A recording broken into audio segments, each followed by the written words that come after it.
राधा माधव कुंज बिहारी गोपीजन वल्लभ गिरिवरधारी।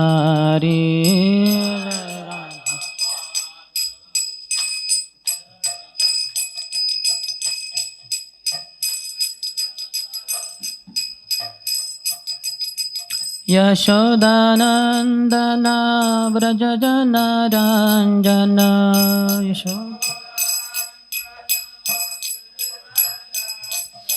यशोदानंदन व्रज जन रंजन यशोदा यमुना तीरा वनचारी।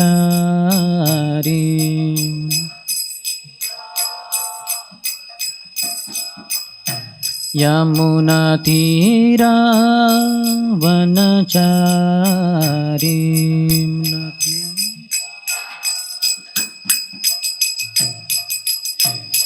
जय राधा माधव कुंज बिहारी गोपीजन वल्लभ गिरिवरधारी।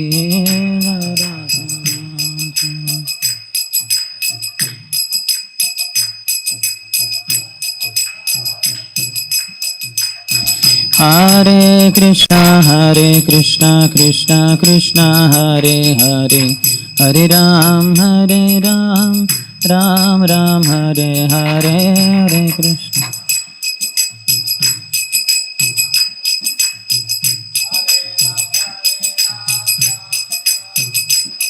हरे कृष्णा कृष्ण कृष्ण हरे हरे हरे राम राम राम हरे हरे हरे कृष्ण।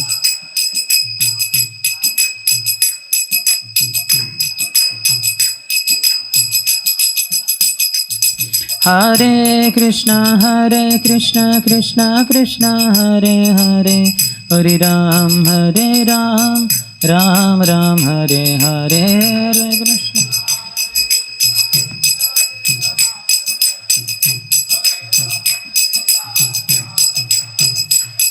हरे कृष्णा कृष्ण हरे हरे हरे राम राम राम हरे हरे हरे कृष्ण।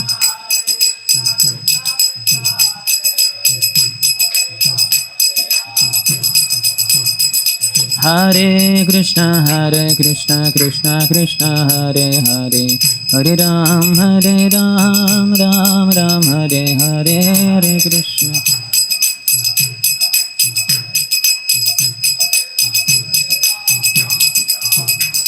हरे कृष्णा कृष्ण हरे हरे हरे राम राम राम हरे हरे हरे कृष्ण।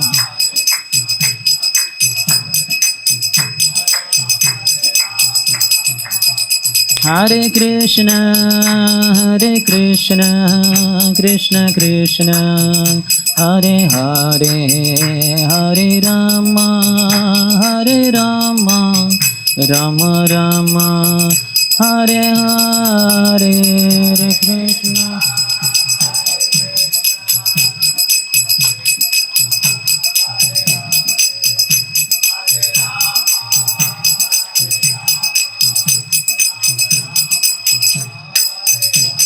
जय गौरानिताय गौरानिताय गौरानिताय जय गौरानिताय गौरानिताय।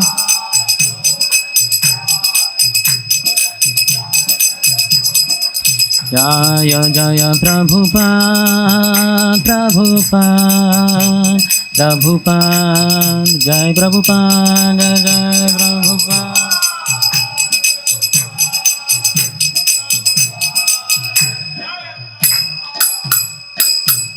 जय ओम विष्णुपाद परमहंस परिव्रजकाचार्य अष्टोत्तरशत श्री श्रीमती डिवाइन ग्रेस अभय चरणारविंद भक्ति वेदांत स्वामी शिल प्रभुपाद की। इस्कॉन फाउंडर आचार्य बीबीटी फाउंडर आचार्य saviour of the whole world Srila Prabhupada की। जय ओम विष्णुपाद परमहंस परिव्रजकाचार्य अष्टोत्तरशत श्री श्रीमद भक्ति सिद्धांत सरस्वती गोस्वामी ठाकुर शिल प्रभुपाद की। अनंत कोटि वैष्णव वृंद की, नामचार्य श्रील हरिदास ठाकुर की। प्रेम से कहो श्री कृष्ण चैतन्य प्रभु नित्यानंद, श्री अद्वैत गदाधर श्रीवास आदि गौर भक्त वृंद की। श्री श्री राधा कृष्ण गोप गोपिका श्याम कुंड राधा कुंड गिरिराज गोवर्धन की। ब्रजभूमि श्री वृंदावन धाम की, मथुरापुरी धाम की, पुरुषोत्तम क्षेत्र श्री जगन्नाथपुरी धाम की, श्री नवद्वीप मायापुर धाम की, गंगा मैया की, यमुना मैया की, भक्ति देवी की, श्रीमती तुलसी महारानी की, समवेत गौर भक्त वृंद की, श्री श्री राधा वृंदावन चंद्र की, श्री श्री जगन्नाथ बलदेव सुभद्रा मैया की, श्री श्री निताय की, ग्रंथराज श्रीमद्भागवतम की, निताय गौर प्रेमानंदे। All glories to the assembled devotees, all glories to the assembled devotees, all glories to the assembled devotees, all glories, all glories, all glories to Shri Guru and Shri Gauranga.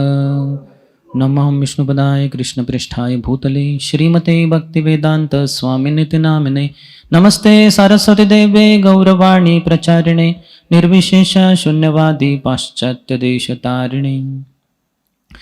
ओम नमो भगवते वासुदेवाय, ओम नमो भगवते वासुदेवाय, ओम नमो भगवते वासुदेवाय।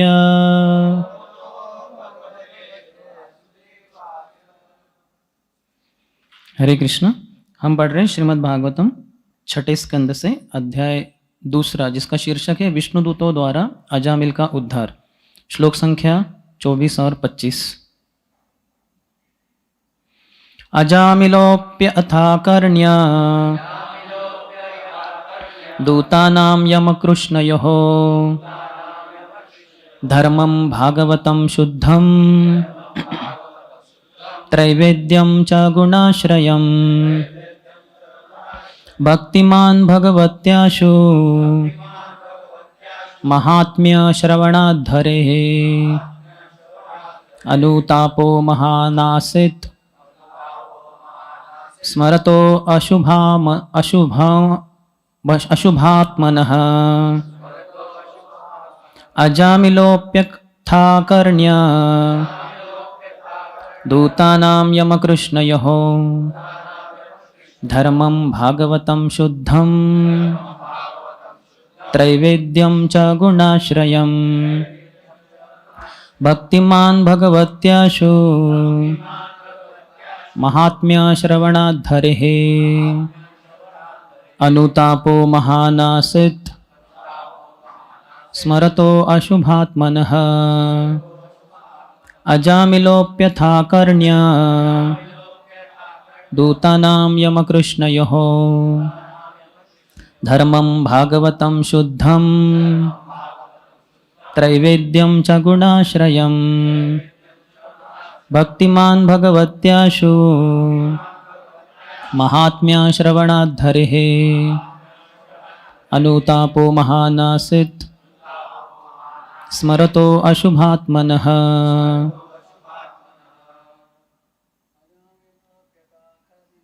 अजामिलोऽप्यथाकर्ण्य दूतानां यमकृष्णयोः, धर्मं भागवतं शुद्धं त्रैवेद्यं च गुणाश्रयम्, भक्तिमान् भगवत्याशु महात्म्य श्रवणाद्धरेः, अनुतापो महानासित स्मरतो अशुभम् आत्मनः, अजामिलोऽप्यथाकर्ण्य दूतानां यमकृष्णयोः, धर्मं भागवतं शुद्धं त्रैवेद्यं च गुणाश्रयम्, भक्तिमान् भगवत्याशु महात्म्य श्रवणाद्धरेः, अनुतापो महानासित स्मरतो शुभमात्मनः। माताएं, इसका शब्दशः अर्थ, अनुवाद और तात्पर्य कृष्ण कृपा श्रीमूर्ति अभय चरणारविंद भक्तिवेदांत स्वामी श्रील प्रभुपाद के द्वारा। अजामिलः, अजामिल ने, अपि भी, अथ तत्पश्चात, आकर्ण्य सुनकर, दूतानाम दूतों का, यमकृष्णयोः यमराज तथा भगवान कृष्ण का, धर्मम वास्तविक धार्मिक सिद्धांत, भागवतम जैसा कि श्रीमद् भागवत में वर्णित है, अथवा जीव तथा पूर्ण पुरुषोत्तम भगवान के बीच संबंध विषयक, शुद्धम शुद्ध, त्रैवेद्यम तीनों वेदों में उल्लिखित, च भी गुण आश्रयम प्रकृति के गुणों के अधीन भौतिक धर्म, भक्तिमान शुद्ध भक्त, भौतिक गुणों से शुद्ध किया हुआ, भगवती पूर्ण पुरुषोत्तम भगवान के प्रति, आशु तुरंत, महात्म्य नाम यश आदि का गुणगान, श्रवणात् सुनने से, हरेहे भगवान के, अनुतापः खेद, महान अत्यधिक, आसित था, स्मरतः स्मरण करता हुआ, अशुभम समस्त अशुभ कर्म, आत्मनः अपने द्वारा किए हुए। अनुवाद, यमदूतों तथा विष्णुदूतों के बीच हुए वार्तालापों को सुनकर अजामिल उन धार्मिक सिद्धांतों को समझ सका जो भौतिक प्रकृति के 3 गुणों के अधीन कार्य करते हैं। ये सिद्धांत 3 वेदों में उल्लिखित है। वह उन दिव्य धार्मिक सिद्धांतों को भी समझ सका जो भौतिक प्रकृति के गुणों से ऊपर है और जो जीव तथा पूर्ण पुरुषोत्तम भगवान के बीच के संबंध से संबंधित है। इतना ही नहीं, अजामिल ने पूर्ण पुरुषोत्तम भगवान के नाम, यश, गुणों तथा लीलाओं के गुणगान को सुना। इस तरह वह पूरी तरह शुद्ध बन गया। तब उसे अपने विगत पाप कर्मों का स्मरण हुआ और उसे अत्यधिक पछतावा हुआ कि उसने ये पाप क्यों किए। तात्पर्य, भगवद गीता 2 अध्याय 45वें श्लोक में भगवान कृष्ण ने अर्जुन से कहा, त्रैगुण्य विषया वेदा निस्त्रैगुण्यो भवार्जुन निर्द्वंद्वो नित्य सत्वस्थो निर्योग क्षेम आत्मवान। वेदों में मुख्यतः प्रकृति के 3 गुणों का वर्णन हुआ है। हे अर्जुन, इन तीनों गुणों से ऊपर उठो, समस्त द्वैतों, हानि, लाभ तथा सुरक्षा की सारी चिंताओं से मुक्त होकर आत्मपरायण बनो। वैदिक सिद्धांत निश्चय ही आध्यात्मिक पद तक ऊपर उठने के लिए क्रमिक विधि की संस्तुति करते हैं, किंतु यदि कोई वैदिक सिद्धांतों में ही आसक्त रहता है तो पूरे आध्यात्मिक जीवन तक उठ पाने की कोई संभावना नहीं रहती। इसलिए कृष्ण अर्जुन को भक्ति करने की सलाह देते हैं, क्योंकि दिव्य धर्म की यही विधि है। भक्ति के दिव्य पद की पुष्टि श्रीमद् भागवतम में भी 1 स्कंद 2 अध्याय 6 श्लोक की गई है। सवै पुंसाम परो धर्मो यतो भक्तिर अधोक्षजे। भक्ति परो धर्म अर्थात दिव्य धर्म है। यह कोई भौतिक धर्म नहीं है। सामान्यतः लोग यही सोचते हैं कि धर्म का पालन भौतिक लाभ के लिए करना चाहिए। यह उन लोगों के लिए उपयुक्त हो सकता है जो भौतिक जीवन में रुचि रखते हैं, किंतु जो आध्यात्मिक जीवन में रुचि रखता हो उसे परोधर्म अर्थात उस धर्म के प्रति अनुरक्त होना चाहिए जिससे मनुष्य परम भगवान का भक्त बनता है। यतो भक्तिर अधोक्षजे। भागवत धर्म यह शिक्षा देता है कि भगवान तथा जीवों में नित्य संबंध है और जीव का कर्तव्य है कि वह भगवान की शरण ग्रहण करे। जब कोई व्यक्ति भक्ति के पद पर स्थित होता है तो वह सारे अवरोधों से मुक्त हो जाता है और पूर्ण तुष्ट हो जाता है। अहेतु की अप्रतिहता ययात्मा सुप्रसिद्धति। उस पद तक ऊपर उठकर अजामिल अपने विगत भौतिकतावादी कार्यों के लिए पश्चाताप तथा पूर्ण पुरुषोत्तम भगवान के नाम, यश, रूप तथा लीलाओं का गुणगान करने लगा। उमज्ञानतिमिरन्धस्य ज्ञानाञ्जनशलाकया चक्षुरोन्मिलितं येन तस्मै श्रीगुरवे नमः।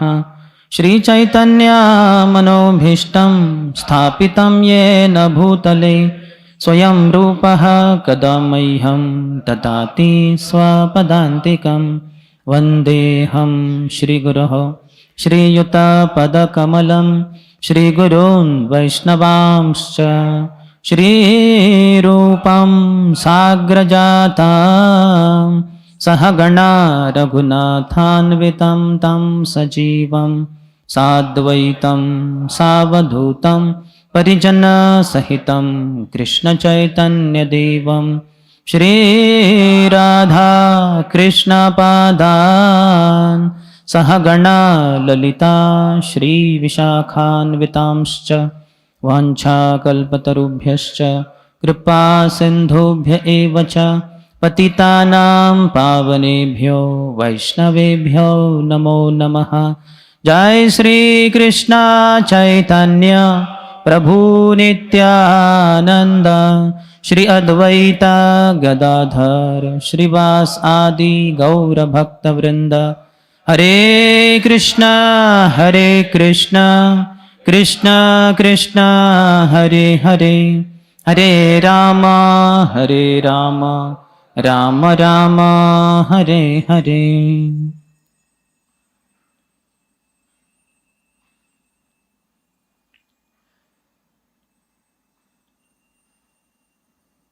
हरे कृष्णा।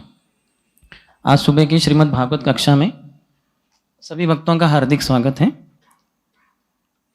हम जो ये श्लोक चर्चा कर रहे हैं दूसरे अध्याय, तो इसकी पार्श्वभूमि अजामिल नाम के एक बहुत ही पवित्र ब्राह्मण की है, जो अपने माता पिता जो बहुत सज्जन थे और पतिव्रता स्त्री के साथ रह रहा था, लेकिन एक बार जब उनको भेजा गया जंगल में कुछ समीधा फायरवुड कलेक्ट करने के लिए, तो उस समय आते समय उन्होंने एक बहुत ही गंदे दृश्य को देखा, जिसमें एक शूद्र एक वैश्य के साथ शारीरिक संबंध रख रहा था। तो ये देखकर उनके मन में बड़ा क्षोभ हुआ, चित्त विचलित हो गया। उस समय उन्होंने बहुत सारे मंत्रों जो को उन्होंने सीखे थे उसको याद करने का प्रयास किया, और लेकिन वो आ नहीं रहे थे, क्योंकि वो कर्मकांड के सब मंत्र थे, तो उनके द्वारा उनको कुछ मदद नहीं हो पाई। और घर आने के बाद भी उनका चित्त विचलित ही रहा। फिर उसके बाद उन्होंने उस वेश्या को घर में लाया। उनकी पत्नी के द्वारा उसको जब विरोध किया गया तो उन्होंने पत्नी को बाहर निकाल दिया, माता पिता को भी घर से बाहर कर दिया। उनके साथ उन्होंने बहुत सारे सालों के लिए, करीबन 60 से अधिक सालों के लिए, ये घटना सब उनके 20-25 उम्र की थी, और ये 88 उम्र तक उन्होंने ये गलत सारे कार्य करते रहे। ये वेश्या के साथ रहे, शादी वगैरह कुछ नहीं, और उसके साथ उन्होंने 10 से बच्चे पैदा किए। और उस वेश्या की भौतिक इच्छाओं की पूर्ति के लिए उन्होंने बहुत सारे पाप किए। उन्होंने बहुत सारे मर्डर्स किए, खून खराबे किए, लूट पाट किया, सब कुछ किया उन्होंने। ऐसा कोई पाप नहीं जो उन्होंने नहीं किया हो। तो इसी कारण जब उनकी आयु घट गई थी, जैसे पिछले कुछ श्लोकों में हमने देखा, तो आयु घटने के कारण 88 उम्र के थे, क्योंकि पाप करने से आयु घट जाती है। तो उसी समय यमदूत आते हैं, 3 यमदूत, जैसे प्रभुपाद कहते हैं कि शरीर, मन और वाचा के द्वारा व्यक्ति पाप करता है। तो इसके कारण ये यमदूत आ गए उसको लेके जाने के लिए। तो उसने अपने छोटे बच्चे, जिसका भगवान की कृपा से नाम नारायण रखा गया था, नारायण को पुकारा। और हमारे आचार्य विश्वनाथ चक्रवर्ती ठाकुर इत्यादि कहते हैं कि उसने जैसे ही ये नारायण के नाम लिया तो वो सभी पापों से मुक्त हो गया। अर्थात पहले ही बार जैसे ले रहा था वो, उससे उसके सभी पाप मिट गए थे। ये यमदूतों को पता नहीं, क्योंकि ये यमदूत है, ये सिर्फ त्रैविद्या को ही जानते हैं, जो 3 विद्या के अंतर्गत, जैसे यहाँ बताया गया, त्रैगुण्य विषय वेदः, जो वेद हैं ये 3 गुणों में के अंतर्गत सब कुछ अपनी गुणगान ये बताते हैं जीवन के बारे में, कि सत्वगुण, रजोगुण, तमोगुण के लोगों के लिए ही बताए गए हैं वो। तो इसके परोधर्म जो है उसके बारे में इनको जानकारी नहीं थी। तो आ गए यमदूत इसको लेके जाने के लिए। तो उस समय हमारे आचार्य जैसे बताते हैं कि ये सभी पापों से मुक्त हो चुका था। पिछले जन्मों के जो सब पाप थे उससे तो मुक्त हो ही गया था। इस जन्म में अभी तक जो पाप किए थे उससे भी मुक्त हो चुका था, और आगे जो पाप करने वाला है उससे भी वो मुक्त हो चुका था। इतनी शक्ति है, जैसे पातकम पातकी नरह बताया गया है। तो हमारे विष्णु चक्रधर ठाकुर कहते हैं कि आगे जाने वाले सभी पापों से भी वो मुक्त हो गए थे। इसके बाद भी उसने खून खराबे किए और बहुत कुछ लूटपाट वगैरह किया, लेकिन वो सबसे वो मुक्त हो चुका था। फिर आगे भक्ति उसकी बढ़ रही थी धीरे धीरे धीरे, और इस समय तो बहुत ही विवश होकर नारायण अपने पुत्र को जो पुकार रहा था, तो ये नामाभास में उनका उच्चार हुआ। उसी कारण वहाँ नारायण के सेवक ये भगवान के सेवक विष्णुदूत वहाँ आ जाते हैं और इनको यमदूतों को रोकते हैं कि नहीं, आप इनको नहीं लेके जा सकते। उनका संवाद होता है, धार्मिक चर्चा वगैरह। ये यमदूत बताते रहते हैं निचले धर्म के बारे में, जो 3 गुणों के अंतर्गत रहते हैं, 3 वेदों के ऊपर आधारित वगैरह। लेकिन विष्णुदूत जो है उनको बताते हैं परो धर्म के बारे में। भगवान को जो शरण जाता है, भगवान का नाम विशेष कर लेकर, तो वो सभी पापों से मुक्त हो जाता है। उसको ये सब नीचे के जो कार्य है, वो जो भी गलती वगैरह हो गया, सबसे माफ हो गया है। तो ये उनको यमदूतों को समझ में नहीं आ रहा था। ये प्रवचन के अंत में सब चर्चा हुई। जो अजामिल है वो एक प्रेक्षक के समान है, वो देख रहे हैं, विवश में होकर वो देख रहे हैं कि मेरे जीवन का यहाँ पूरा नतीजा क्या परिणाम होने वाला है, ये दोनों के इसके ऊपर है। अगर विष्णुदूत जीत गए तो मैं बच जाऊं, यमदूत जीत गए तो मेरी तो हालत ही खराब हो जाएगी। तो वो ध्यान पूर्वक सुन रहे थे ना, like question of life and death, जन्म और मृत्यु का सवाल था। तो ध्यान पूर्वक उसने सुना। यमदूतों ने भी विष्णुदूतों के सभी जो पर्याय थे सब सुने, लेकिन यमदूतों को चैलेंजिंग स्पिरिट था। उनका ये था आह्वान, अरे हमारे कार्यों को कोई रोकने वाला पैदा नहीं हुआ है, हम यमराज जो सर्वश्रेष्ठ है उनके अनुसार, उनके ऊपर कोई नहीं है, उनके हम सेवक हैं, हमें कोई रोक नहीं सकता। तो ये जो आह्वानात्मक उनका जो स्थिति था, उसके कारण इतना अच्छा प्रवचन सुनने के बाद विष्णुदूतों के द्वारा, शुद्ध भक्त है, भगवान के नित्य पार्षद है, भौतिक संसार में पतन हो गए, कभी यहाँ रहे भी नहीं, वो हमेशा भगवान के साथ रहे। यमदूतों के ऊपर उसका तनिक भी कुछ असर नहीं हुआ।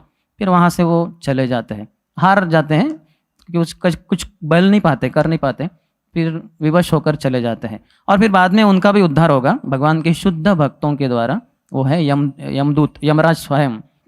लेकिन वो तो चले गए, लेकिन यहाँ अजामिल के ऊपर बहुत ही अच्छा असर हुआ, जो यहाँ वर्णन किया है ये 24 और 25वें श्लोक में, कि उन्होंने अपने जीवन प्राण बच गए उनके, उनको कंसेशन मिल गया। कहाँ कहाँ जाना था वहाँ से कहाँ, जैसे कोई जैसे कि धारावी जो झोपड़पट्टी है उसमें उसको दबा दबा के मारने वाले थे, उसके जगह पे उसको लंदन में किसी किंग के पैलेस में रहने का ऐसा मिला। तो ऐसे वो बहुत ही खुश हो गया। वो अभी थैंक यू बोलना चाहता है, धन्यवाद प्रकट करना चाहता है, तो इसलिए वो थोड़ा उठ रहा था। लेकिन विष्णुदूत वहाँ से चले जाते हैं जानबूझकर, क्योंकि वो चाहते हैं कि वो विरह में होकर भगवान की ये भक्ति अभी जारी करे आगे। उसका अभी तक पूरा शुद्ध हुआ नहीं वो, तो पूरा शुद्ध होकर भगवत प्रेम को प्राप्त कर कर वो भगवत धाम चले जाए।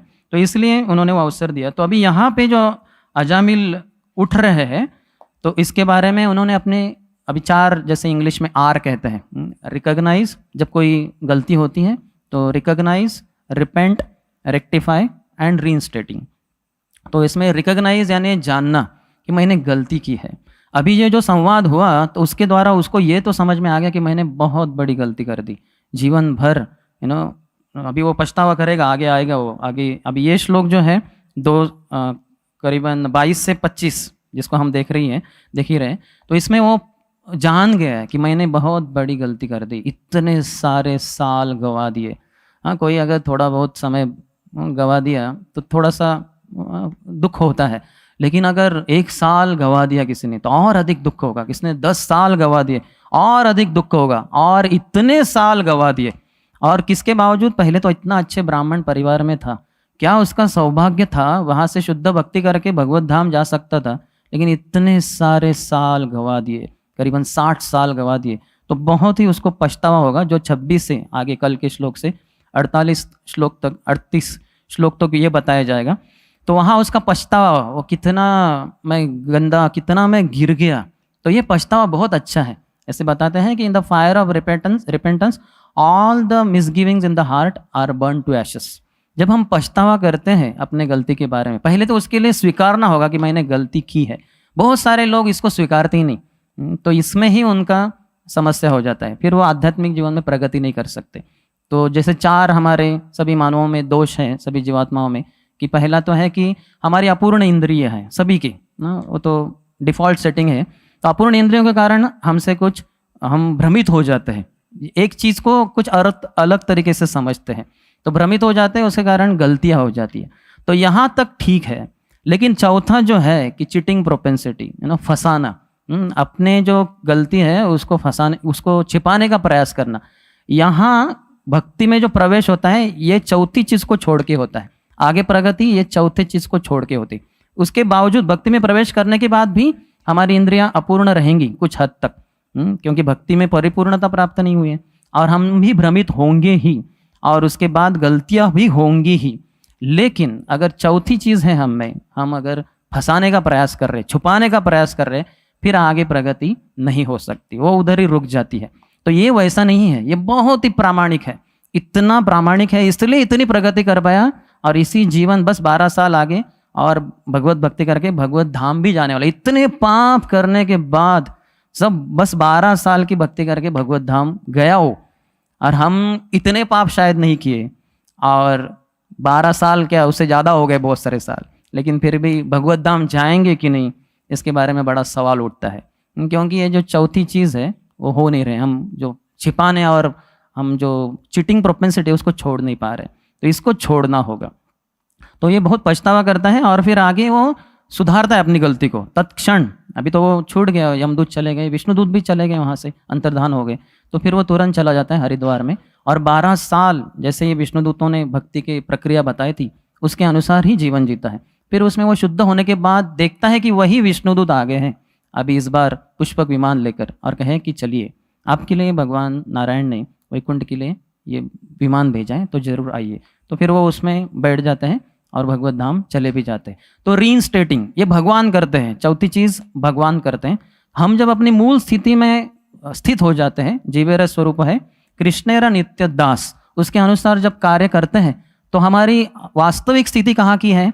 हमारी मूल स्थिति है भगवत धाम रहने की और भगवान की सेवा करने की। तो जहाँ जब सेवा करते रहते हैं इस शरीर में रहते हुए, तो भगवान हमें पूरी तरह से शुद्ध करके फिर हमें भगवत धाम की वो एंट्री दे देते हैं। फिर अंदर जाके वहाँ रह के नित्य काल के लिए, शाश्वत काल के लिए हम भगवान की सेवा जारी रखेंगे। तो ये भगवान करते हैं चौथी चीज़। लेकिन 3 चीज़ें हमें करनी है। हमारी गलती का हमें जानकारी होना चाहिए कि मैंने गलती की।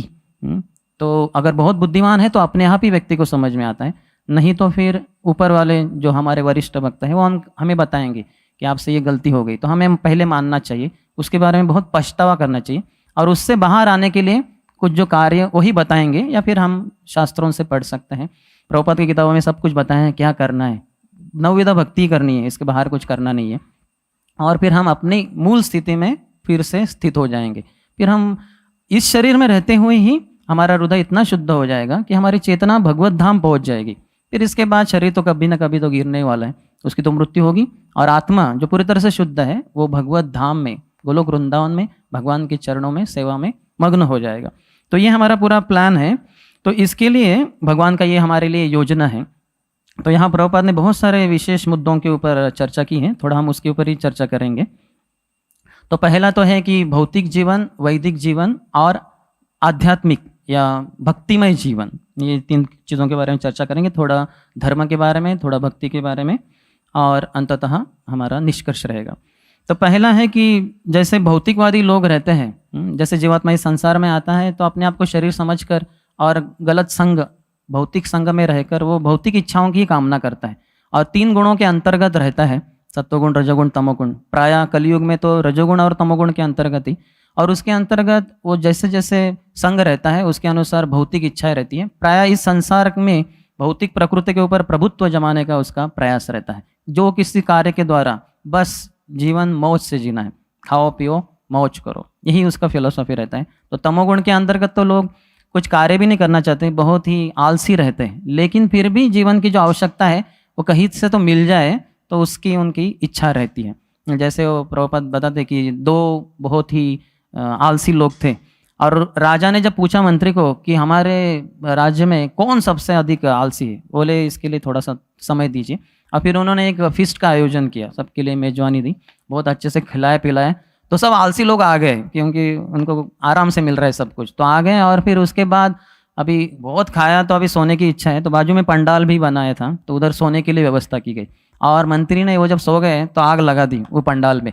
तो वो सब जो आलसी लोग थे एक एक करके, जितना आलसी थे उतना वो उठे नहीं, जो सबसे कम आलसी था वो पहले उड़ गया, बोले बहुत आग लग गई, चलो भागो यहाँ से, तो वो भागने लग गया। फिर दूसरा भागा, तीसरा भागा, लेकिन दो बहुत ही आलसी थे, वो भाग ही नहीं रहे थे। तो थोड़े समय बहुत सब जन चले गए, ये दोनों ने से एक ने कहा कि अरे बीबी, यानी बैक बर्निंग, मेरा पीठ जल रहा है। वो भी शॉर्ट फॉर्म इस्तेमाल करते हैं ये लोग आलसी लोग। तो फिर बोले कि एमए मूव असाइड, थोड़ा उस तरफ हो जाओ, ऐसे करके। तो ये बहुत ही आलसी थे। तो ऐसे भी लोग हैं भौतिक संसार में, बहुत ही आलसी प्रकार के लोग। लेकिन इसके विपरीत दूसरे लोग हैं जो बहुत कड़ी मेहनत करते हैं पैसा कमाने के लिए और मौज मस्ती करने के लिए, बहुत कठोर परिश्रम करने के लिए भी वो तैयार हो जाते हैं। पैसा बहुत कमा के उसके द्वारा वो भौतिक भोग का बहुत प्रयास करते हैं। और उनकी तत्वज्ञान क्या रहता है, ईश्वरोहम अहम भोगी सिद्धोहम बलवान सुखी आढ़्यो अभिजान वनस्मी कौन अस्ति मया सदृश, कि मैं ईश्वर हूँ, मैं नियंत्रक हूँ, मैं पैसा कमाता हूँ और सभी भोगों को अपने जीवन में बहुत अच्छे से खाता पीता रहता हूँ वगैरह। तो उनका बहुत अपना अपना ग्रुप रहता है। और वो कहते हैं कि ईश्वरोहम अहम भोगी सिद्धोहम, मैं भोग करूँगा, मैं सिद्ध हूँ, जो भी चाहिए संसार में सब चीज़ें प्राप्त करूँगा। बलवान सुखी, मैं बहुत शक्तिशाली हूँ, शारीरिक रूप से भी सुखी हूँ मैं, जो भी करेगा पाप करेगा पुण्य करेगा लेकिन वो सुखी है, ऐसे कहता है। और फिर सिद्धो आढ़्यो अभिजानवस्मी, मेरे सब जो रिलेटिव्स हैं वो सब बड़े एकदम आलीशान बहुत अमीर लोग हैं। अगर आप फेसबुक में वगैरह जाएंगे या बहुत सारे इसमें इंटरनेट पे वगैरह, तो उन लोगों का अपना अपना ग्रुप रहता है, फिल्म स्टार्स का, फिर पॉलिटिशियंस का, बहुत अमीर लोग रहते हैं, बहुत बड़ी उनकी कार रहेगी, बहुत बड़े बंगले, उनके खाना पीना सब। तो ऐसे उसमें ही वो मौज मस्ती में रहते हैं, पूरी तरह से अज्ञान में अंधकार में डूबे रहते हैं, उसमें इतने सारे पाप हो जाते हैं उनको समझ में नहीं आता। और फिर वो कहते हैं कि मेरे समान कोई नहीं, मेरे सब अमीर परिवार वाले वगैरह, मेरा ये शत्रु था इसको मैंने मार दिया, वो शत्रु है उसको भी मार दूंगा, यानी मैं ही सबसे श्रेष्ठ रहूँगा। तो ये बहुत ही नीचे प्रवृत्ति के भौतिकवादी लोग हैं। लेकिन इसके बाद जो है वैदिक जीवन में जिसका प्रवेश होता है तो व्यक्ति समझता है कि ऐसे नेकी से, ऐसे गलती से कार्य करके हम कभी सुखी नहीं हो सकते। ऊपर से तो सब सुविधा मिलेगी लेकिन असलियत में सुख नहीं मिलेगा, इसलिए मुझे वैदिक शास्त्रों का आधार लेकर फिर मुझे जीवन जीना चाहिए। फिर वो वैदिक शास्त्रों के अनुसार, पुराणों में जो लिखा है, शास्त्रों में, वेदों में, उसके अनुसार जीवन जीते हैं। एक तथाकथित धर्म अर्थ काम और मोक्ष, ये जो 4 पुरुषार्थ हैं उसके अनुसार चलकर तो धर्म करते हैं, यानी पूजा करेंगे, दान करेंगे, यज्ञ करेंगे, तप करेंगे, ऐसे अलग अलग प्रकार बताए गए हैं कर्मकांड के अंतर्गत, उसको वो करते रहेंगे। और करते करते फिर इसके द्वारा अर्थ की प्राप्ति का प्रयास करेंगे। ऐसे नहीं कि किसी भी प्रकार से अर्थ प्राप्त हो खून खराबे करके, नहीं, मैं भगवान के पास जाऊंगा या जो भी है देवी देवता के पास जाऊंगा और उधर नारियल फोड़ूंगा और फिर मन्नत मांगूंगा और फिर मुझे बहुत अर्थ प्राप्त होगा। बालाजी भगवान तो ऐसे बहुत बड़े बिजनेस पार्टनर है बहुत सारे लोगों के, लोग उनके साथ डील करते हैं, बिजनेस डील, कि मेरा वो फाइल छुड़ा दीजिए जो गवर्नमेंट ऑफिस में बचा हुआ है, अटका हुआ है, तो फिर मैं आपको 5 लाख दूंगा, क्योंकि उसमें 10 लाख उसके फंसे हैं। तो अगर फाइल छूट गया, कब से सालों से फंसा हुआ है वो, अगर छूट गया, इसको 10 लाख मिल गया तो जाके भी देता भी है 5 लाख उधर बिना झिझक के, क्योंकि उसको पता है कि बहुत अच्छा प्रॉफिट हुआ, नहीं तो ये शायद जीवन भर मिलता ही नहीं था। तो धर्म करते हैं अर्थ के लिए और अर्थ के द्वारा काम, जो भौतिक इच्छा है उनकी पूर्ति के लिए प्रयास करते हैं। और फिर अंत में जीवन में कभी तो मोक्ष, इस संसार से बाहर छूटने के लिए, मोक्ष के बारे में भी उनको ठीक से पता नहीं होता मोक्ष क्या है, लेकिन कुछ तो है, वो निराकार निर्विशेष ब्रह्मन में विलीन होना है, ऐसा कुछ तो उनका वो भी ठीक से पता नहीं होता लोगों को। जितना वेदों से सुना है उतना ही ठीक से पता होता है, नहीं तो फिर ऐसे ही उनकी अपनी अपनी धारणाएं होती है। लेकिन भागवतम के दूसरे अध्याय में, पहले स्कंद में, भगवान व्यासदेव हमें बताते हैं कि धर्मस्य ही अपवर्गस्य नार्थो अर्थाय उपकल्पते, नार्थो धर्मकांतस्य कामो लाभाय हि स्मृतः। धर्मस्य ही अपवर्गस्य, धर्म का इस्तेमाल ये लोग अपवर्ग मोक्ष के लिए नहीं करते लेकिन वो अर्थ के लिए करते। तो इसलिए क्या है कि अर्थ के लिए नहीं करना चाहिए धर्म को, कुछ मुझे संपत्ति वगैरह प्राप्त हो उसके लिए नहीं करना चाहिए, और अर्थ प्राप्त होता है तो उसको काम के लिए, अपनी भौतिक इच्छाओं की पूर्ति के लिए नहीं करना चाहिए काम। और कहते हैं कि जीवस्य तत्व जिज्ञासा नार्थो यश्य कर्म भी। अगला श्लोक क्या है, कामस्य नेन्द्रिय प्रीतिर लाभो जीवेत यावता, कामस्य नेन्द्रिय प्रीतिर। तो जब भी कार्य करते हैं हम कुछ, तो उसके द्वारा बस है ना, पैसे कितने कमाने चाहिए, उतना ही जिससे शरीर और आत्मा एक साथ रह सके, यानी आत्मा शरीर में रह सके, शरीर के बाहर न जाए। यानी उचित मात्रा में खाने को मिलना चाहिए, सोने को वगैरह, तो उतना ही कार्य करना चाहिए। लाभो जीवित यावता, जब तक, जिससे कि सेल्फ प्रिजर्वेशन प्रभुपाद कहते हैं कि यानी मरेंगे नहीं हम, ये शरीर में रहेंगे। और फिर जीवस्य तत्व जिज्ञासा, जब ये शरीर में है तो तत्व जिज्ञासा करना चाहिए कि मैं कौन हूँ, ये जीवन का उद्देश्य क्या है, कोई भगवान करके है क्या, वो है तो वो क्या करते हैं, मेरा उनके साथ संबंध है क्या, वो संबंध अगर मैं उसको फिर से जागृत करूँ तो उसके द्वारा मुझे क्या लाभ होगा, ये सब इंक्वायरी, ये सब जो पूछताछ है वो करना चाहिए। जीवस्य तत्व जिज्ञासा नार्थो यश्च कर्म भी, और किसी चीज़ के लिए हमें प्रयास नहीं करना चाहिए।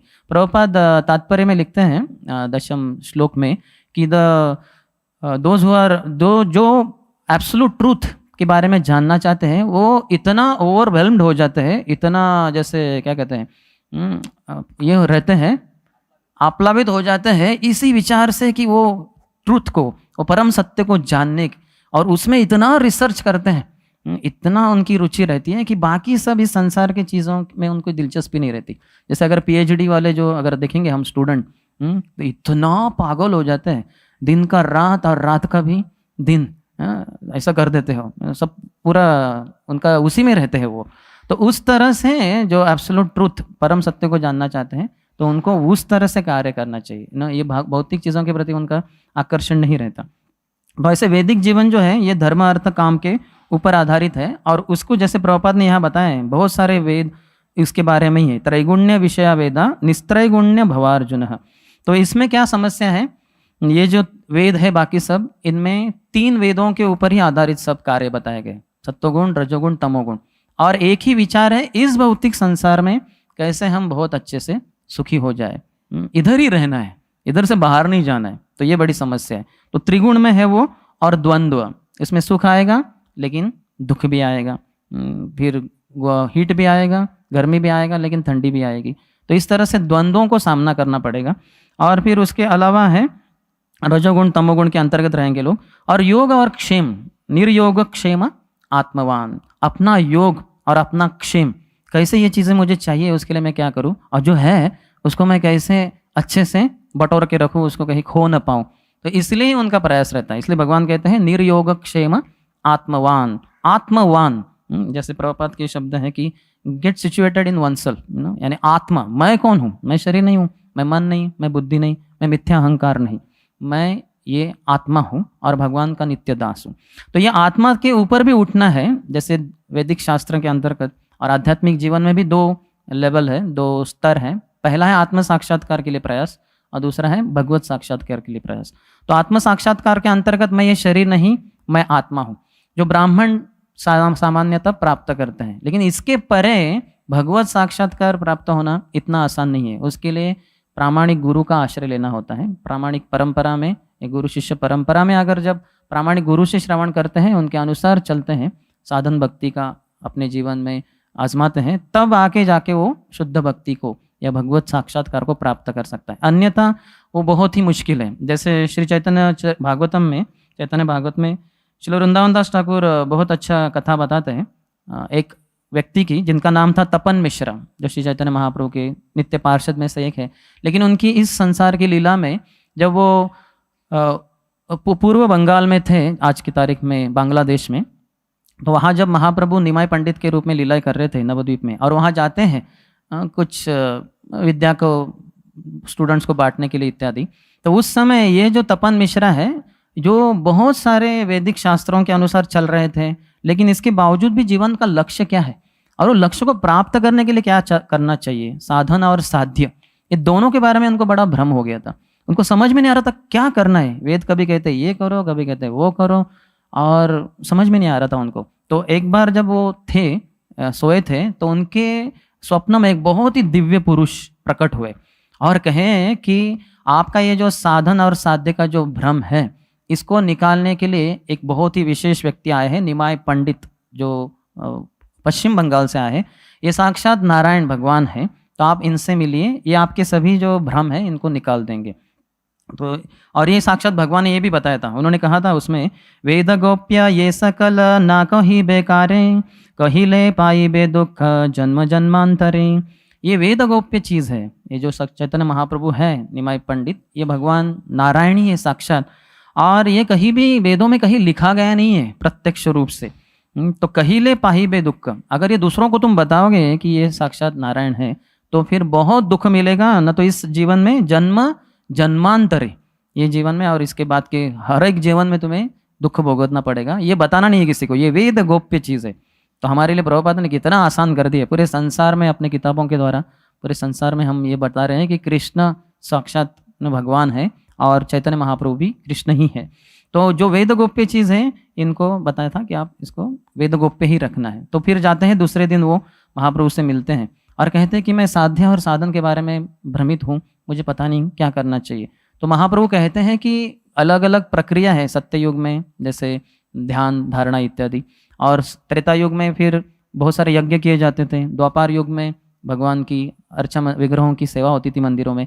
लेकिन ये कलयुग चल रहा है, कलयुग में युग में सिर्फ हरि नाम, हरेर नाम हरेर नाम हरेर नामैव केवलम, कलो नास्तेव नास्तेव नास्तेव गतिरन्यता। बस आप हरि नाम लो, हरे कृष्ण कृष्ण कृष्ण हरे हरे, हरे राम राम राम हरे हरे। ये पहली बार श्री चैतन्य भागवत के अंतर्गत पूरा महामंत्र आता है। बहुत अच्छे से उसको बताते हैं चैतन्य भागवत में, 100 करीबन 47 इसमें आता है, वो 137 में 35 में बताया है कि पूरी तरह से महाप्रभु को बोलते हैं कि ये मंत्र का तुम जप करो और तुम सभी से मुक्त हो जाओगे। तो वो कहते हैं कि बस मुझे आपके साथ ही आना है, मैं भी आपके साथ ही भ्रमण करूंगा। तो महाप्रभु कहते हैं नहीं, आपको यहाँ से जाना है वाराणसी, वहाँ मैं आऊँगा बाद में, तब आपको मुझे मदद आपकी ज़रूरत पड़ेगी, तो आप वहाँ जाइए करके। और फिर वो कहते हैं कि तपन मिश्रा कहते हैं कि मैंने ये भी पता चला है कि आप साक्षात भगवान हैं, कृष्ण हैं। तो महाप्रभु कहें ये वेद गोप्य चीज़ है, तो किसी को बताना नहीं है, तो आप बस उसको ही अपने हृदय में रखो और हरे कृष्ण महामंत्र का जप करो। तो हम देख सकते हैं कि इतना ऊपर पहुंचने के बाद भी व्यक्ति को भ्रम हो सकता है। वेदों के अंतर्गत कितने सारे, भारत में तो इतने सारे लोग हैं जो धर्म अर्थ काम मोक्ष उसके पीछे पागल हो जाते हैं। अर्थात भौतिकवादी संसार जीवन का भी उसमें बहुत सारा उसके कारण लोगों के ऊपर हमला हो ही जाता है। भौतिक चीज़ों के प्रति लोगों का आकर्षण बढ़ता ही जाता है, क्योंकि पाश्चात्य संस्कृति का भारत में इतने बड़े पैमाने पे वो आ रहा है, तो इसके कारण लोग उसके प्रति आकर्षित हो रहे हैं। नहीं तो जो बचते हैं उससे जितना बचे उतना हद तक सिर्फ वैदिक जीवन में ही, विशेषतः जो धर्म अर्थ काम और मोक्ष, इसमें ही उनकी रुचि है। इसके परे जो है वो है आध्यात्मिक जीवन या भक्तिमय जीवन। इसके लिए बहुत जन्म जाने के बाद ही व्यक्ति उस स्तर पे आ सकता है। जैसे बताएं कि बहुनाम जन्मनाम अंते ज्ञानवान माम प्रपद्यते वासुदेव सर्वमिति स महात्मा सुदुर्लभः। भगवान कृष्ण कहते हैं भगवगीता में कि बहुत जन्मों के बाद गुजरने के बाद व्यक्ति समझता है कि ये भौतिक संसार तो दुखालय है, इधर कुछ सुख प्राप्त हो ही नहीं सकता। तो ऐसा जो ज्ञानी है वो भगवान वसुदेव के पुत्र कृष्ण, ये सब कुछ है, ये जानकर उनकी शरण में आता है। लेकिन इसके लिए बहुत जन्म बीत जाते हैं। तो बीतने के बाद वो आता है और फिर भगवान की शरण लेता है। तो उसमें समझ में आता है उसको कि गुरु की शरण ग्रहण करनी है। तो फिर एक प्रामाणिक गुरु के चरणों का आश्रय लेकर उनके अनुसार चलता है, भक्ति करता है, साधन भक्ति विशेषता। तो उसमें भी स्तर है। जैसे सबसे नीचे है जो है नामापराध, नाम ले रहे हैं लेकिन अपराध हो रहे हैं। सभी प्रकार के अपराध का एक शब्द में बोला जाए तो वो है डिसरिस्पेक्ट, यानी अनादर। तो किसी भी चीज के प्रति और किसी भी व्यक्ति के प्रति जो अनादर है वही ऑफेंस है, विशेषतः भक्तों के प्रति। भक्ति में जीवन में जो होते हैं सेवा अपराध होते हैं, नाम अपराध होते हैं, गुरु अपराध होते हैं, धाम अपराध होते हैं इत्यादि।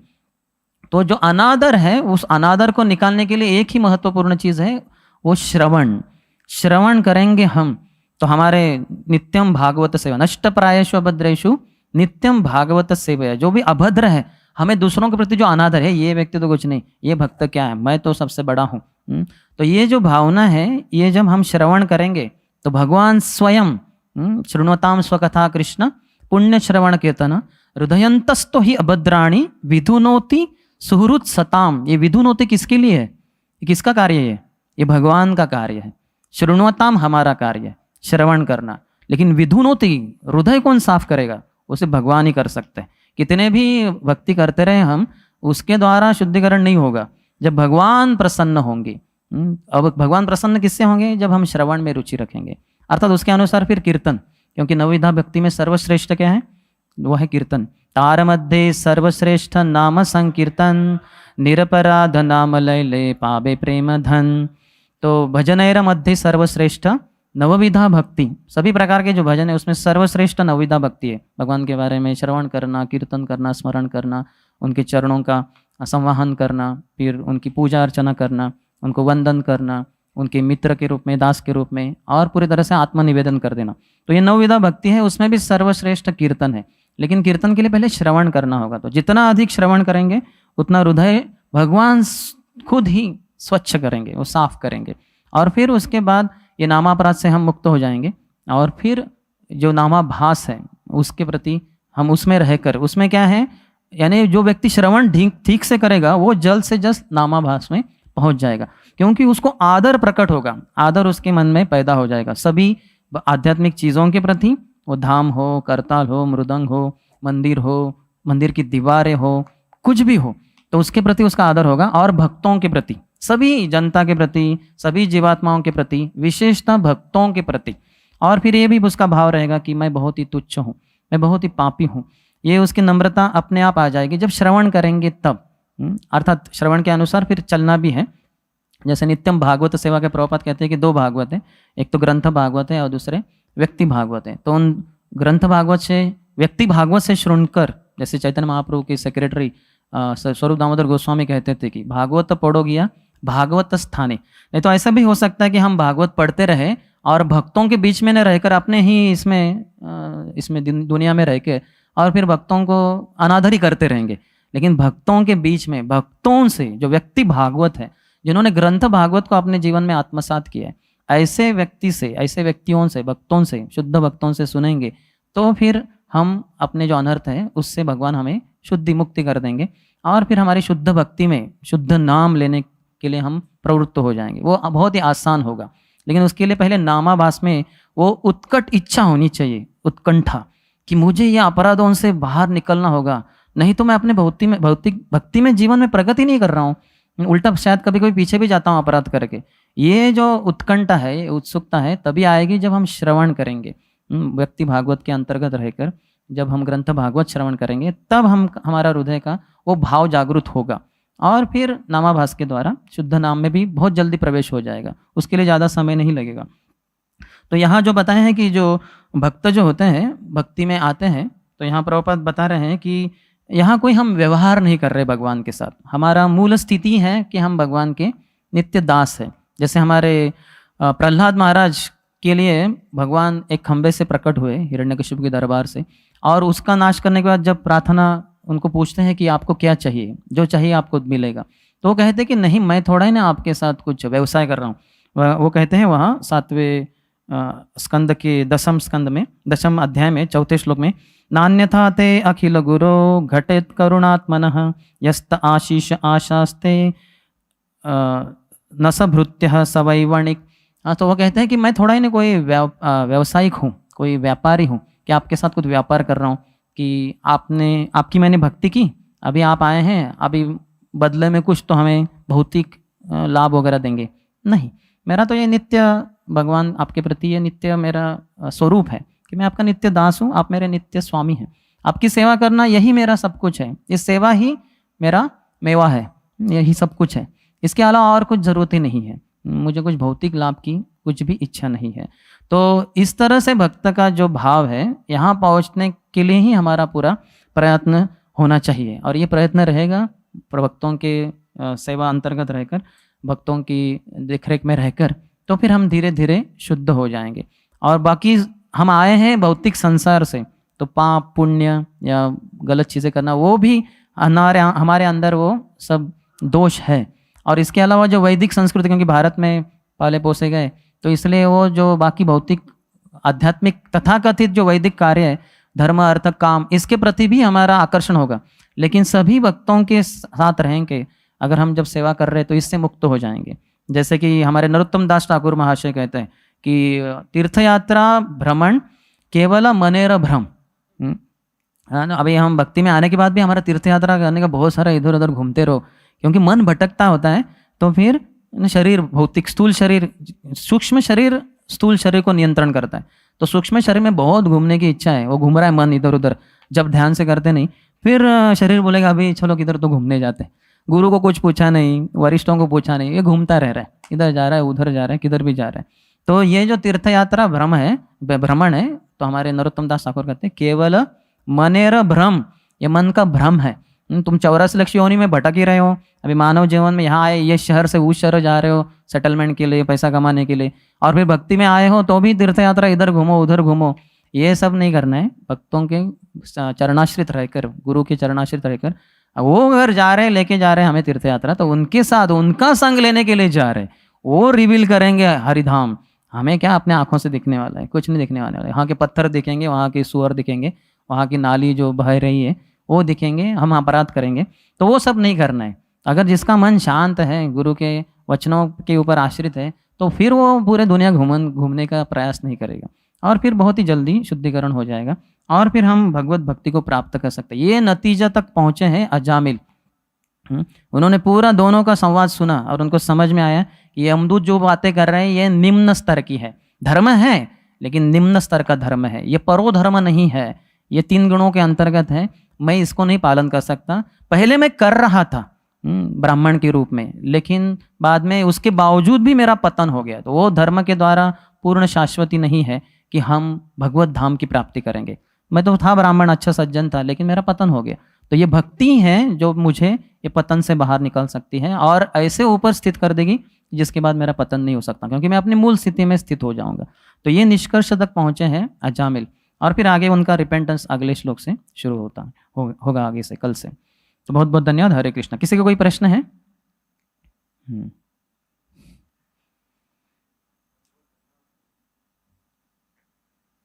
आपने ये परिवेश बताया कि क्या हो रहा है अजामिल के हृदय में, क्या हो रहा है, तो मैं मेरे हृदय में देखता हूँ तो दिखता है कि अजामिल जितने पाप तो नहीं किए, लेकिन जैसे किए हैं सूक्ष्म और स्थूल स्तर पे, और यमदूत जैसा भी मेंटालिटी है, जैसे आपने बोले कि चैलेंजिंग मेंटालिटी से सुनना, तो लेकिन वो सब आपने बहुत अच्छी तरह से बताया, तो बहुत बहुत धन्यवाद उसके लिए।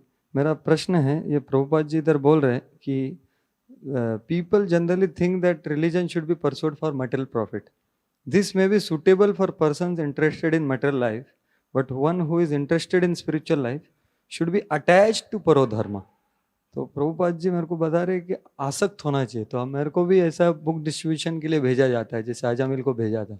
तो अजामिल ने भी बहुत कुछ देखा और उसके ऊपर प्रभाव हो गया।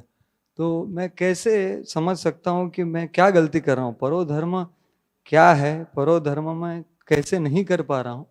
क्योंकि प्रभुपाद जी बोल रहे आसक्त होना है, क्योंकि बुक डिस्ट्रीब्यूशन के लिए अभी जैसे जा रहे हैं, तो आप बता सकते हैं कि कैसे हम परो धर्म करते हुए बुक डिस्ट्रीब्यूशन कर सकते हैं? क्योंकि बहुत बार वो स्कोर का कॉन्शियसनेस रहता है कि ये स्कूल में जाएंगे, इधर ज्यादा मिलेगा तो इधर में जाऊं। तो कैसे हम ये करें? श्रवण के द्वारा व्यक्ति भागवत के अंतर्गत रहकर जो शुद्ध भक्त हैं उनकी वाणी के अनुसार चलेंगे तभी वो जाएगा। नहीं तो फिर ये हमारे अंदर तो सब अनर्थ है ही।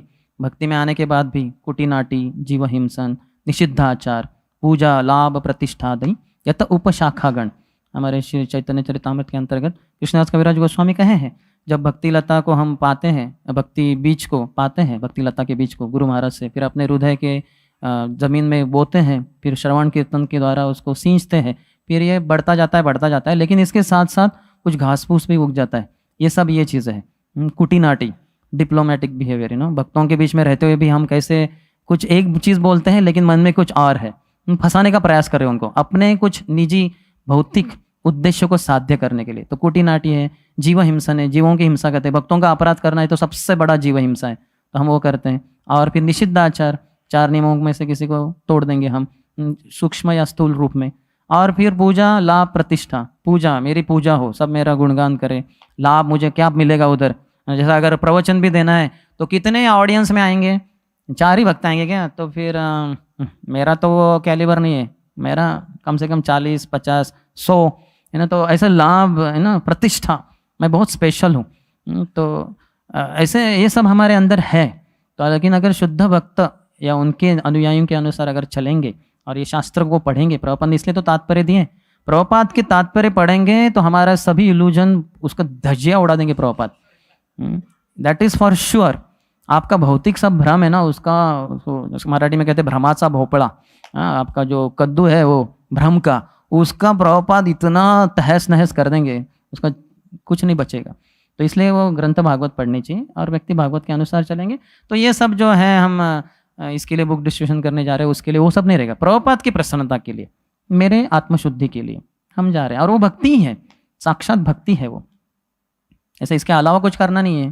प्रभुपाद की किताब ग्रंथकरण ये क्या है, जैसे हमारे सब टॉप बुक डिस्ट्रीब्यूटर्स ने क्या बताया कि preaching is nothing but overflow, book distribution is overflow. Krishna को इतना पाया है, शायद श्रीमान बलदेव प्रभु ने संडे को कहा था शायद, कि कार्तिक महीने में पूरा लेते हैं, फिर अगले महीने में मार्गशीर्ष में क्या करना है, देना है, क्योंकि इतना लिया है, अभी ओवरफ्लो होना चाहिए ना, कितना लिया है उसको देना चाहिए।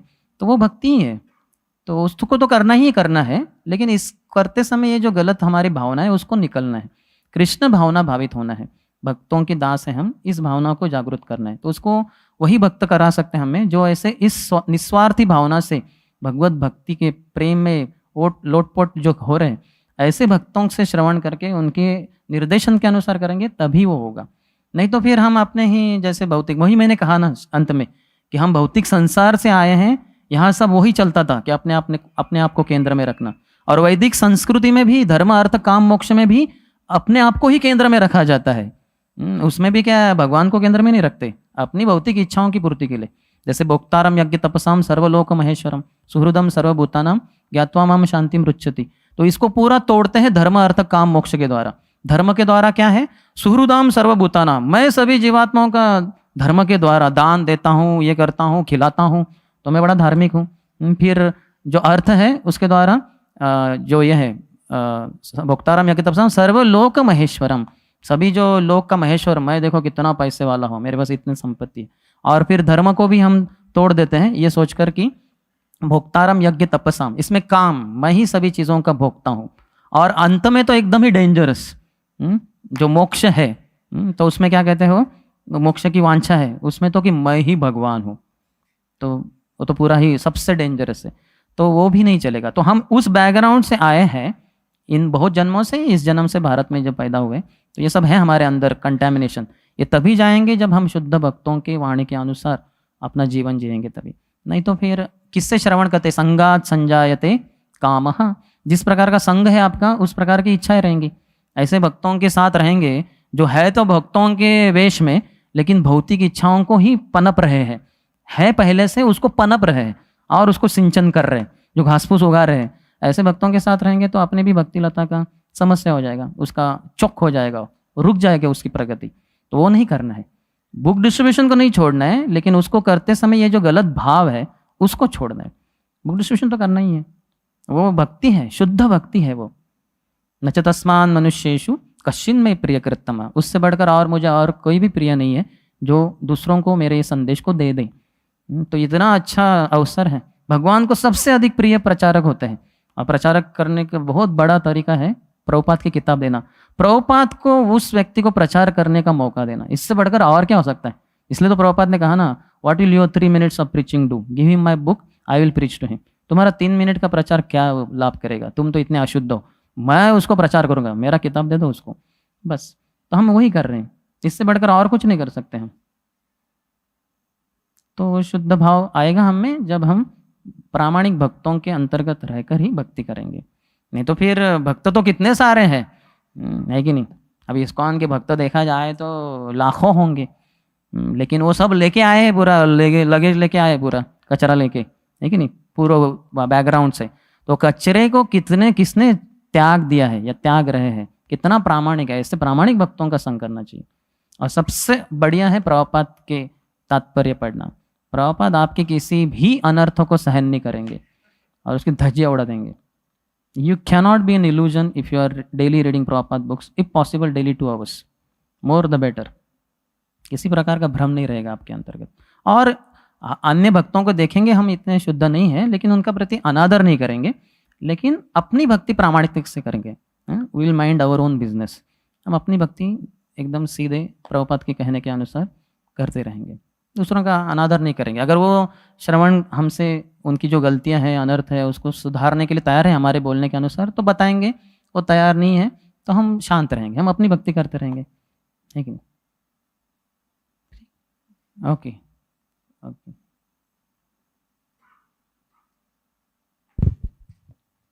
हरे कृष्णा प्रभु, thank you for the class. प्रभु जी, जैसा आपने बताया कि जैसे हियरिंग और चैंटिंग करते हैं और जो गुरु के निर्देश में अगर रहते हैं भक्तों के संग में, तो फिर जल्दी जल्दी हमारा प्रोग्रेस होता है। और कभी कभी उस बीच में हम देखते हैं कि जो हमारा कुछ डिज़ायर होता है उसको छोड़ना बहुत ही ज़्यादा मुश्किल होता है। जैसे क्योंकि गुरु आदेश तो देते हैं लेकिन अल्टीमेटली हमारे ऊपर है, हमको फॉलो भी करना है। तो बहुत मुश्किल, कोई कोई डिज़ायर्स होते हैं छूटते ही नहीं है, बहुत मुश्किल होता है। तो उसके लिए क्या करना उसके लिए भी श्रवणम ही है।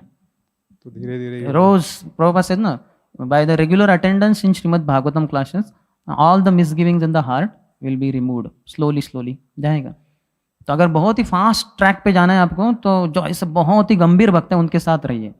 हमारे राधेश्याम प्रभु के साथ एक टूर में चले जाइए सभी इच्छाएं रह जाएंगी बाजू में उनकी इतनी सारी इच्छाएं सुनकर आप ही ठंडे हो जाओगे आप। हमें बहुत अच्छा अनुभव है उनके साथ आजकल वो सौभाग्य नहीं है शायद हम तैयार नहीं थे इतना फास्ट ट्रैक को स्वीकार करने के लिए। वो 3 दिन के लिए आते थे वारंगल में, तो बस इतना आदेश आ जाते थे कि आगे 6 महीने पूरा पैक हो गया तो उनको बाय बाय करके हम आते थे रूम में, लैच करके 3 घंटा सो जाते थे क्योंकि डाइजेस्ट नहीं कर पाते थे। तो ऐसे गंभीर भक्तों के साथ रहेंगे तो फिर हमारे जो भी इच्छा है वगैरह उसको वो कहाँ रह जाएंगे, कुछ समझेगा नहीं आपको। जैसे प्रभुपाद के शिष्य प्रभुपाद के संपर्क में आए तो क्या हुआ, वो सब तो बहुत ही स्थूल रूप से गलत चीज़ों में थे, लेकिन प्रभुपाद के साथ रह कर इतना इधर गए हरिनाम संकीर्तन, उधर गए रथ यात्रा किया, ये किया, कब उनकी गलत आदतें छूट गई उनको पता भी नहीं चला। ऐसा नहीं कि अभी वो समझ गए कि अभी हम गलती से बाहर है, वो समझा ही नहीं उनको क्या हो गया उनके जीवन में। तो इसलिए बहुत फास्ट ट्रैक पे रहना चाहिए अगर आपकी इच्छा है तो। If you are ready that track is available, if not फिर धीरे धीरे ऐसे ही बहु जन्मों कोरी यदि श्रवण कीर्तन तबुता न पाए कृष्ण पदे प्रेम धन। करोड़ों जन्मों के लिए श्रवण कीर्तन करते रहो भक्तों के अपराध करते करते, क्योंकि अपनी इच्छाओं को छोड़ेंगे नहीं, रजोगुण तमोगुण के अधिभूत रहेंगे अंतर्गत, तो फिर अपराध करते रहेंगे, फिर समस्या हो जाएगी। तो इसलिए सिंसेरिटी मैटर्स कि कौन कितना प्रामाणिकता से भक्ति कर रहा है, कितना गंभीर है। तो इच्छा तो होनी चाहिए। और अभी जैसे अभी परम पूज्य गिरिराज स्वामी महाराज आएंगे तो उनके संग में भक्तों का हम देख सकते हैं कि कैसे वो प्रबल इच्छा हो जाती है कि मुझे भी भक्ति करनी चाहिए और अधिक तीव्रता से करनी चाहिए। वो अपने आप आ जाएगा, लेकिन अर्थात वो चले जाएंगे, फिर से हम धीरे धीरे ठंडे होने लगते हैं। माया हमारे ऊपर हम हर क्षण कार्य कर रही है। वो माया हमेशा बोलेगी अरे थोड़ा धीरे, थोड़ा रुक जाओ। यही माया और माया के जो असिस्टेंट्स है वो सब हमारा मन, ये सब यही बोलने वाले। अगर आपको फास्ट ट्रैक पे जाना है तो उसके लिए अलग है जो दैवीम प्रकृति में आश्रिता, जिन भक्तों ने भगवान की अंतरंग शक्ति का आश्रय लिया है उसके कारण वो बहुत तीव्र है भक्ति में, ऐसे भक्तों का संग करना होगा, फिर आप अच्छे से भक्ति में प्रगति कर सकते हैं। Choice is yours. Thank you. Hare Krishna. तो यहीं पे विराम देंगे। ग्रंथराज श्रीमद् भागवतम की जय, शिल प्रभुपाद की जय, समवेत गौर भक्त वृंद की जय, निताय गौर प्रेमानंदी।